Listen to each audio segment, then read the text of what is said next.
पश्चिम बंगाल के पुरुलिया से आप सभी का स्वागत है। मैं हूं आपके साथ चित्रा त्रिपाठी और आज से हर रोज शाम 7 बजे आप देखने जा रहे हैं पश्चिम बंगाल स्पेशल शंखनाद सीधे ग्राउंड जीरो से।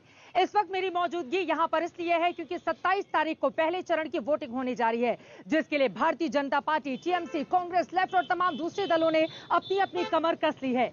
लेकिन आज से ये खास शो इसलिए क्योंकि बंगाल की संस्कृति, यहाँ की परंपरा, यहाँ के रंग रूप भी अपने जलवे पूरे देश में बिखेरते रहते हैं। इसी वजह से आज का हमारा ये कार्यक्रम शुरू होने जा रहा है खासतौर से महिलाओं को लेकर, क्योंकि कल ही भारतीय जनता पार्टी ने अपना घोषणा पत्र जारी किया और अपने घोषणा पत्र में सबसे बड़ा दाव पश्चिम बंगाल की महिलाओं को लेकर इस पार्टी की ओर से खेला गया है। वैसे तो 2016 में सिर्फ 3 सीटों पर ही 294 में से जीत हासिल की थी बीजेपी ने, लेकिन 2019 में 42 लोकसभा में से 18 सीटें जीतने के बाद इस बार इसके हौसले बुलंद है और अब की बार 200 पार का ये पार्टी नारा दे रही है। वहीं दूसरी तरफ टीएमसी लगातार अंदरूनी बनाम बाहरी की लड़ाई बताकर बंगाल का झंडा बरदार होने का दावा करती है ये पार्टी और बार बार बीजेपी पर तंज कसती हुई कह रही है कि सपने कोई कितने भी देख ले, लेकिन ये सपने हकीकत में तब्दील नहीं हो पाएंगे, क्योंकि महिला वोटरों पर तो ममता बनर्जी का ही एकमात्र अधिकार है, क्योंकि 2011 और 2016 में महिलाओं ने बढ़ चढ़कर ममता दीदी को वोट किया था। अब महिला वोटरों को लेकर इतनी ज्यादा होड़ इन दोनों ही पार्टियों में क्यों लगी हुई है? महिला मतदाता कैसे बन जाती हैं? यहाँ पर सत्ता के लिए भाग्य विधाता। अब की बारी महिला मतदाता खेला होबे करेंगी या फिर यहाँ पर करेंगी परिवर्तन की बहेगी बयार या फिर हैट्रिक मारने में दीदी हो जाएंगी कामयाब? इसी को बताती हुई हमारी ये रिपोर्ट देखिए।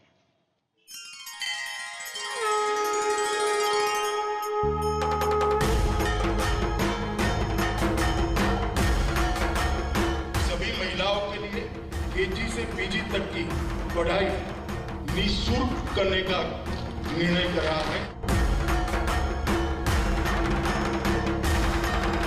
पब्लिक ट्रांसपोर्ट में सारी महिलाओं के लिए निःशुल्क यात्रा की व्यवस्था भारतीय जनता पार्टी करेगी।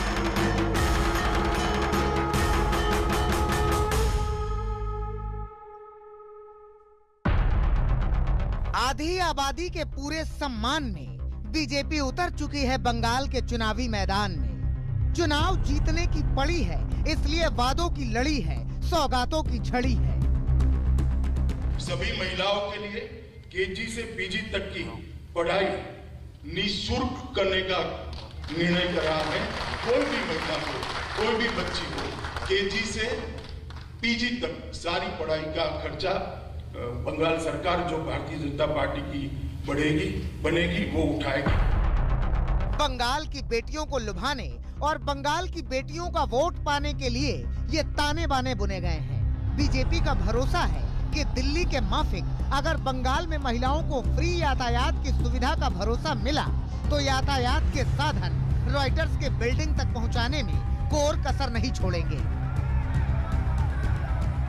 पब्लिक ट्रांसपोर्ट में सारी महिलाओं के लिए निःशुल्क यात्रा की व्यवस्था भारतीय जनता पार्टी करेगी। बीजेपी मानती रही है कि महिलाएं उसकी साइलेंट वोटर हैं। वो खामोशी से ईवीएम में कमल का बटन दबाती हैं और बीजेपी को जिताती हैं। इसीलिए बंगाल में नौकरियों में महिलाओं को 33% आरक्षण का दांव भी खेला गया है। राज्य सरकार की सभी नौकरियों में महिलाओं को 33% आरक्षण देकर महिलाओं का बीजेपी को भरोसा है कि महिलाओं से किए गए ये वादे उनके जीतने के इरादे में रंग भर देंगे। मगर टीएमसी बीजेपी के इस वादे पर सवाल करती है। वो पूछती है कि जिन राज्यों में बीजेपी की सरकार है, क्या वहाँ बेटियों को मुफ्त शिक्षा दी जा रही है? मैं पूछना चाहता हूँ कि जहाँ बीजेपी का सरकार है, उत्तर प्रदेश, मध्य प्रदेश, हिमाचल, कर्नाटक, इस जगह में क्या महिला को पढ़ाई निःशुल्क कर दिया गया? टीएमसी बीजेपी से महिला आरक्षण पर भी सवाल दागती है। वो पूछती है कि जब सूबे में महिलाओं को नौकरी में 33% आरक्षण की बात बीजेपी करती है, तो लोकसभा, राज्यसभा में महिलाएं सिर्फ 11% ही क्यों हैं? पार्लियामेंट में क्यों महिला के आरक्षण नहीं दिया जा रहा है? लोकसभा, राज्यसभा में अभी 11% केवल महिला है, इसको क्यों नहीं बढ़ाया जा रहा? महिलाओं की सुरक्षा और सम्मान के लिए बीजेपी ने तो वादों की झड़ी लगाई, मगर टीएमसी महिला सुरक्षा पर बीजेपी को घेर रही है, खासकर उन राज्यों का हवाला देकर जिन राज्यों में बीजेपी की सरकार है। असम में महिला सुरक्षा का हाल इतना खराब है। क्यों? उत्तर प्रदेश में हाथरस में एक दलित लड़की को बलात्कार किया जाता है और उसको मौत होता है, उसको पिताजी भी मर जाते हैं। क्यों ऐसा हुआ? इसको जवाब दे। असम में क्यों बढ़ गया? पश्चिम बंगाल में तो महिलाओं पर अपराध कम हो गया। पश्चिम बंगाल के चुनाव में महिलाओं की उपस्थिति और भागीदारी जबरदस्त होती है। सत्ता चुनने में उनका पूरा हाथ होता है। यही कारण है कि बीजेपी, टीएमसी या दूसरी पार्टियां महिलाओं को लगातार अपने पाले में करने की कोशिश पे जुटी हुई हैं। मुख्यमंत्री ममता बनर्जी खुद महिला हैं। ऐसे में उनको पूरा भरोसा है कि 2011 और 2016 की तरह महिलाएं एक बार फिर से उन्हीं को वोट करेंगी। जबकि भारतीय जनता पार्टी का मानना यह है कि बिहार में जिस तरह प्रधानमंत्री नरेंद्र मोदी के चेहरे को, उनके कामकाज को देखते हुए महिलाओं ने वोट किया, बिल्कुल वैसा ही पश्चिम बंगाल में भी देखने को मिलेगा। लेकिन सवाल यह है कि महिलाओं के मन में बंगाल में क्या है। आपको कौन पसंद है, मोदी या ममता? क्यों पसंद है? वो हम लोग के लिए, लड़की लोग के लिए बहुत कुछ किए हैं, नारी के लिए बहुत कुछ का सुविधा दिया है, जैसे 3 तलाक हुआ या फिर शिक्षा हुआ, और भी क्या गैस फ्री में खाना, ये राशन है। खेला होगा किंतु इस बार का परिवर्तन होगा, ये परिवर्तन का खेला होगा। और हम लोग मोदी जी को चाहते हैं। मोदी जी जिंदाबाद, लॉकेट जी जिंदाबाद। बंगाल में इस बार हवा बदली सी नजर आ रही है। कुछ महिलाओं को आज भी ममता बनर्जी पर भरोसा है, तो कुछ महिलाएं मानती हैं कि इस बार बंगाल में परिवर्तन होगा। खेला नहीं होगा, वो दीदी का बात है, खेला होगा। तो हमारा नाम नरेंद्र मोदी जी बोला है कि खेला नहीं होंगे, परिवर्तन होगा। परिवर्तन होगा, विद्यालय होगा, हॉस्पिटल होगा, बेकार युवक को चाकरी होगा, उसका खेला होगा। लेकिन मेरा खेला नहीं होगा। हमारा लोग का नारी जाति का सुरक्षा होगा, कल कारखाना होगा, परिवर्तन होगा। मोदी सबका भला के लिए सोचते हैं। मोदी ऐसा इंसान है जो सबके बारे में सोचते हैं। ऐसा अभी तक कोई किसी के लिए नहीं सोचा है जितना मोदी जी सबके लिए सोचे। बीजेपी को पूरा भरोसा है कि महिलाएं इस बार उनके साथ ही जाएंगी, क्योंकि मोदी सरकार ने महिलाओं के हित में कई बेहतरीन काम किए हैं। स्पेशली फॉर महिला के लिए जो 33% जो संरक्षण किया है, और जो महिला बस में अगर जाएगा वो भी फ्री कर दिया। बहुत सारा महिला के लिए किया है, KG to PG पूरा फ्री एजुकेशन, बहुत ही बढ़िया है। तो बंगाल के चुनावी समर में देखना दिलचस्प होगा कि ये महिलाएं जो इस बार के चुनाव में योद्धा बनकर सामने निकल कर आई हैं, ये इस बार खेला करती हैं या फिर परिवर्तन की बयार बहाकर भारतीय जनता पार्टी की बना देती हैं यहाँ पर सरकार। क्या है इनके मन में, क्या होगा 2 मई को, इस पर लगातार रहेगी आज तक की नजर। कोलकाता से इंद्रजीत कुंडू के साथ चित्रा त्रिपाठी, आज तक। जंग है जोरदार, ये महिला वोटर किसका करेंगे इस बार बेड़ा पार, सभी के जेहन में यही सवाल है।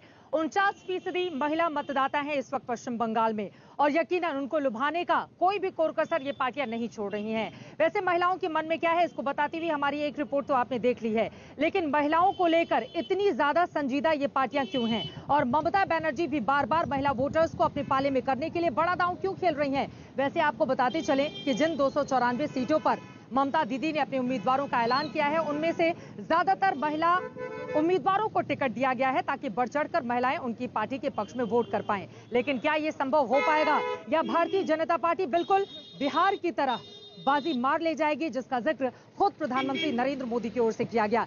वैसे आपको यह भी बता दें कि एक तरफ बेटी बनाम बाहरी की लड़ाई यहां पर छेड़ कर रखा है ममता बनर्जी ने, तो बार बार ममता दीदी से प्रधानमंत्री खुद सवाल पूछ रहे हैं कि बेटी सिर्फ एक व्यक्ति की बुआ बनकर आखिर बंगाल में क्यों रह गई। बंगाल में महिलाओं को मर्यादा नहीं देता है, घर में घुसकर मां पे हमले होते हैं। আপনার বিজেপি রাজ্য उत्तर प्रदेश বিকেল 3টে মেয়েরা বেরোতে পারে না। शायद ही कोई बेटी है जो किसी न किसी अत्याचार के कारण रोई नहीं। নারীদের অধিকার রক্ষা করা আমাদের প্রথম দায়িত্ব।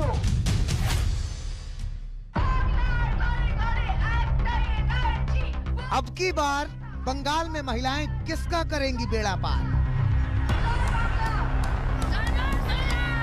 अब की बार बंगाल में महिलाएं किसकी बनाएंगी सरकार? अब की बार महिला मतदाता किसकी होंगी भाग्य विधाता? मेरे को लगता है परिवर्तन होगा, तो जो आएगा वो बेटर करेगा, ये मेरे को लगता है। दीदी है, दीदी अच्छी ही है। एब्सोल्युटली दीदी को ही हम ये करते हैं, प्रेफर करती हूँ। क्यों? दीदी बहुत कुछ किया। बंगाल में चुनाव है और महिला वोट पर दांव, क्योंकि जिस ओर महिलाएं चली उस ओर जीत की हवा चलेगी। यही वजह है कि महिलाओं को अपने हक में लेने की लड़ाई है, एक दूसरे पर चुनावी चढ़ाई है। महिलाओं को मर्यादा नहीं देता है। আপনার বিজেপি রাজ্য উত্তরপ্রদেশ বিকেল 3টে মেয়েরা বেরোতে পারে না, মধ্যপ্রদেশে বেরোতে পারে না, বিহারে বেরোতে পারে না, গুজরাটে বেরোতে পারে না। ममता ये बताना चाहती हैं कि बीजेपी के मुंह से महिलाओं के हक की बात बेमानी है, लेकिन बीजेपी की ओर से भी यही कहा जा रहा है कि ममता बनर्जी के राज में महिलाएं सुरक्षित नहीं है। घर में घुसकर मां पे हमले होते हैं। अभी हाल में जो 80 साल की बूढ़ी मां के साथ हुआ है, जो निर्ममता दिखाई गई है, उसने इन लोगों का क्रूर चेहरा पूरे भारत को दिखा दिया है।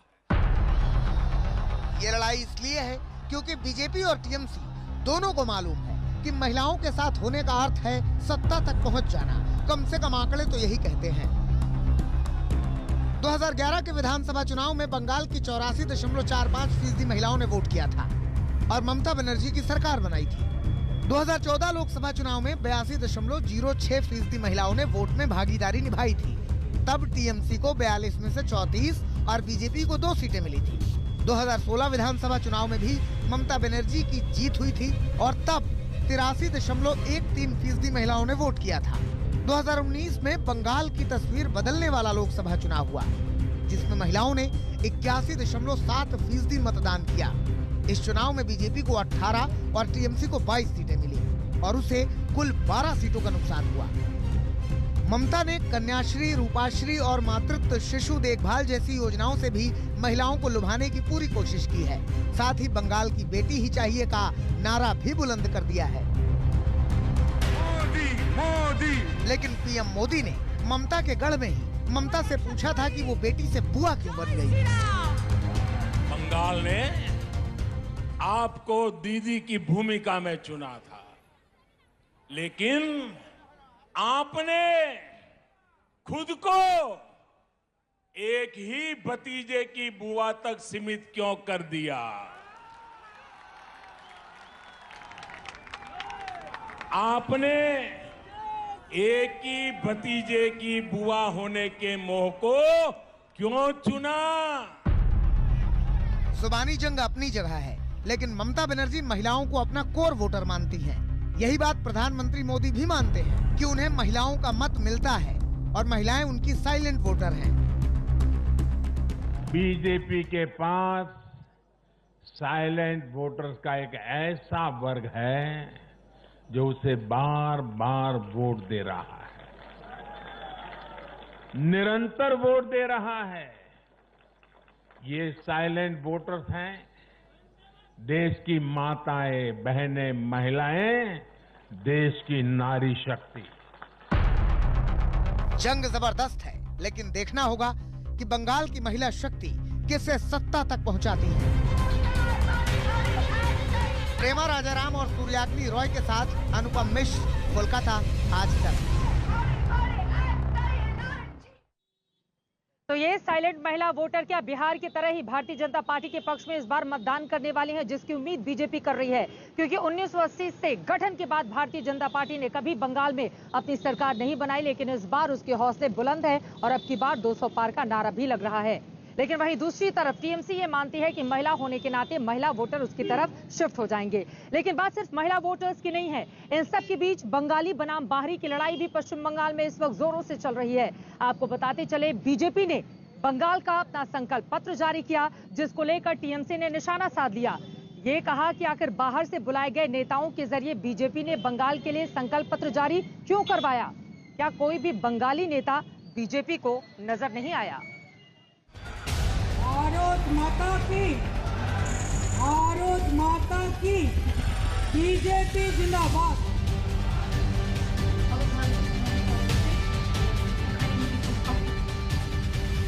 बीजेपी के संकल्प पत्र के वादों को छोड़िए, दावों को छोड़िए और उस पर हो रही सियासत को भी छोड़िए। सबसे पहले इन तस्वीरों को देखिए, जैसे टीएमसी ने बंगाल में नया सियासी मुद्दा बना दिया है। कोलकाता में भव्य मंच पर गृह मंत्री अमित शाह जब बीजेपी का संकल्प पत्र जारी कर रहे थे, तो उनके एक तरफ बंगाल में पार्टी प्रभारी कैलाश विजयवर्गीय और दूसरी तरफ बंगाल बीजेपी के अध्यक्ष दिलीप घोष मौजूद थे। गृह मंत्री के हाथों से संकल्प पत्र जारी करने और साथ में मंच पर मध्य प्रदेश के नेता की मौजूदगी को टीएमसी ने फिर बंगाल की अस्मिता से जोड़ दिया और इस बहाने फिर बंगाली बनाम बाहरी का मुद्दा छेड़ दिया। मैं कहना चाहता हूं कि ये दुखद बात है कि बंगाल के मैनिफेस्टो एक बंगाल के रहने वाले से रिलीज नहीं किया। एक गुजराती आके बंगाल के मैनिफेस्टो रिलीज किया और वो भी मंच पे थे मध्य प्रदेश का एक नेता। बीजेपी जो बंगाली विरोधी है, इसी से ये जाहिर है। टीएमसी लगातार बंगाल में बीजेपी को बाहरी पार्टी बताती रही है और दावा करती रही है कि बीजेपी को बंगाल की जनता कभी स्वीकार नहीं करेगी। लेकिन इस बार बाहरी वाले हमले को लेकर टीएमसी एक कदम और आगे बढ़ गई है।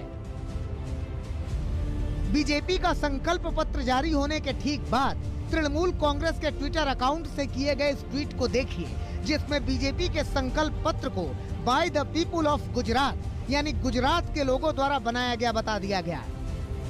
टीएमसी के ट्वीट में लिखा गया है, दीदी का घोषणा पत्र बंगाल के लोगों का, बंगाल के लोगों द्वारा और बंगाल के लोगों के लिए। वहीं बीजेपी का घोषणा पत्र बाहरियों और गैर बंगालियों का, गुजरात के लोगों के द्वारा और बंगाल के लोगों को मूर्ख बनाने के लिए। बाहरी को लेकर इन हमलों का बीजेपी ने भी टीएमसी के ही अंदाज में जवाब दिया। पूरा भारतवर्ष का जो कंसेप्ट, कल्चरल यूनिटी का जो कंसेप्ट, इसको ये तोड़ना चाहता है। ये लोग लोकतंत्र में विश्वास नहीं रखता, ये लोग फेडरल स्ट्रक्चर के ऊपर इन लोगों का कोई विश्वास नहीं है, ये लोग भारत की संस्कृति, भारत की धरोहर पर इसका कोई विश्वास नहीं है। सिर्फ विरोध के लिए विरोध करना, ये तृणमूल का राजनीति पश्चिम बंगाल का अभी। दरअसल पश्चिम बंगाल के चुनाव प्रचार में टीएमसी लगातार बंगाली अस्मिता से अपने आप को जोड़कर खुद को झंडा बरदार बताती रही और भारतीय जनता पार्टी को बाहरी पार्टी करार देती रही, जबकि बीजेपी दूसरी तरफ महापुरुषों और प्रतीकों से जोड़कर खुद को टीएमसी पर लगातार वो हमलावर रही। इन सब के बीच आपको ये भी बताते चले कि कल भारतीय जनता पार्टी का जो घोषणा पत्र सामने आया है, उसमें कला, साहित्य और संस्कृति को बढ़ावा देने के लिए 11,000 करोड़ के भारी भरकम फंड की भी बात कही गई है। इससे पहले शनिवार को खड़गपुर की रैली में प्रधानमंत्री नरेंद्र मोदी ने श्यामा प्रसाद मुखर्जी का जिक्र कर बीजेपी को ही पश्चिम बंगाल की असली पार्टी बताया था। तो इस पर तंज कसते हुए ममता बनर्जी ने कहा था कि बीजेपी का कल्चर गुंडागर्दी का है।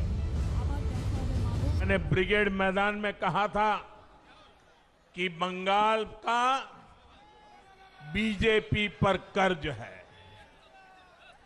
बीजेपी जनसंघ से निकली पार्टी है। जनसंघ के जन्मदाता नाम की, जनसंघ जन्मदाता जन्मदाता नाम की, जनसंघ जन्मदाता नाम होच्छे श्यामा प्रसाद मुखर्जी। जनसंघ के जनक इसी बंगाल के सपूत थे। বিজেপি একটা রাজনৈতিক দল, ভারতবর্ষের জঘন্য দল, জঘন্য পার্টি। সব বন্ধ করে দেয়, দাঙ্গা করে লোক মারে, খুন করে লোক মারে, শিডিউল কাস্ট শিডিউল ট্রাইব দলিত মেয়েদের পুড়িয়ে দেয় জীবন্ত, ওদের ওয়ার্কাররা জ্বালিয়ে দেয়, ধর্ষণ করে, হত্যা করে, এমনকি বিজেপি সুরক্ষিত নয়। খবর নিয়ে দেখুন কে কি অবস্থায় আছে। बंगाल में पहले चरण की वोटिंग में महज 4 दिन रह गए हैं और वोटिंग से पहले फिर बाहरी का मुद्दा उठाकर टीएमसी बीजेपी को बैकफुट पर भेजने की कोशिश कर रही है और बीजेपी अपने अंदाज में पलटवार कर रही है। जैसे जैसे चुनाव की तारीख नजदीक आ रही है, जंग जबरदस्त होती जा रही है। कोलकाता से इंद्रजीत कुंडू के साथ आज तक ब्यूरो। तो संकल्प पत्र या घोषणा पत्र, बीजेपी या टीएमसी या फिर कोई और, क्या होगा चुनावी नतीजा 2 मई को जब आएगा? सभी के जहन में यह सवाल है, लेकिन 5 दिन बाकी हैं पश्चिम बंगाल के विधानसभा के पहले चरण की वोटिंग में। अगर आपके इलाके में वोट डाले जा रहे हैं तो आप वोट डालने के लिए 27 तारीख को जरूर जाइएगा। शंखनाद में अभी के लिए बस इतना ही, लेकिन ग्राउंड जीरो की रिपोर्ट बताती हुई कोलकाता से बुलेट यात्रा, बुलेट रिपोर्टर हमारा ये खास शो ब्रेक के बाद जरूर देखेगा। देखते रहिए आज तक।